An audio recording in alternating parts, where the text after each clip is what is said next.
Are we just too stupid? Is that it? Are we just actually too stupid to govern ourselves? Today on Contemporary Issue Wednesday.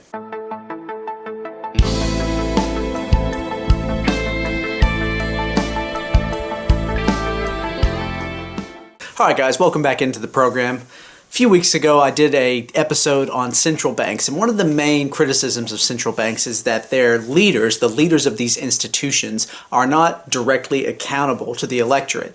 Now the flip side of this argument is we don't want our central bank leaders, a very technocratic, a very expertise-laden position, to be accountable to people who don't know anything about central banking. You don't know anything about monetary policy. And by and large, the consensus I got on this channel was that's a good thing. We don't want our central banks to be directly, the leaders of our central banks to be directly elected by the people. But this gets me thinking, ladies and gentlemen, if we don't want the people, the masses, electing a central government position because they're not intelligent enough, they're not informed enough about central banking to make an informed decision, why then should we say that they have the ability to elect presidents and people to Congress? What is the difference between central banks and presidents in Congress? Now, I think the argument could be made that there actually isn't much of a difference. In fact, you have to have even more expertise to be a president or a congressman or someone in the political system, a political leader. So if we're going to make the argument that we shouldn't allow people, individual citizens, to put into power central bankers, why should we then not make the argument that people should not be allowed to put in power president, someone who has their hand on the nuclear football, can launch nuclear weapons at any moment? Now this argument goes back a long time, all the way back to this man, Plato. Plato argued that democracy was not a very good system of government because if you left the decision as to who is going to be governing and how they're going to be governing up to the masses, people would just vote for those candidates who would have their own short-term self-interests in mind, and they wouldn't have this ability, the smarts, the forward-thinking ability to actually put forward and elect long-term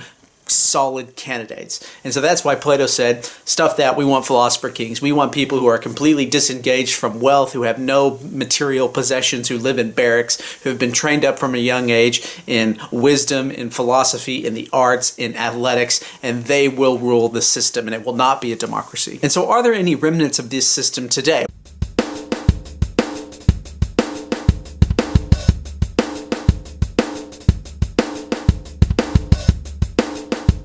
There is one noticeable society that doesn't rely on democracy and that promotes or tries to promote its people based on a meritocratic approach, based on the best people for the job, supposedly, and this is the Communist Party of China.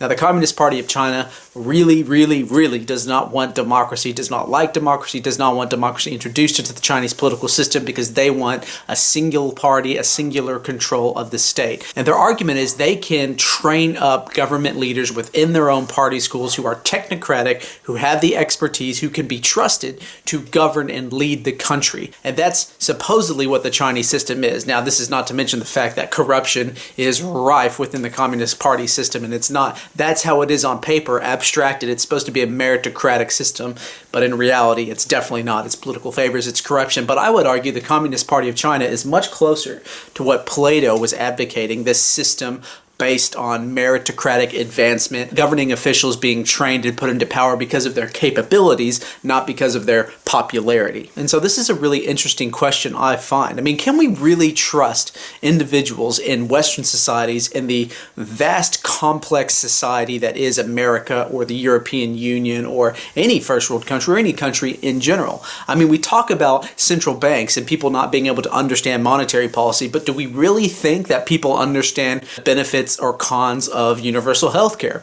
Usually the response is either on the one hand it's government just shouldn't be involved because government stuffs everything up, or on the other hand it's people should have a universal right to health care, right? There's no facts, it's all based on ideology. Well, I just have a fundamental belief that says government isn't very effective at, providing health services, so even though I've done no research, even though I have no clue of what the plan actually is, I'm going to vote against it. Now on the other side there is the heartwarming good intention of, yes, everyone should have universal health care, but have you actually looked at the policy? Have you actually looked at how it's going to be instituted? Maybe the effects of what your universal healthcare policy is are horrendous on the healthcare system in place already.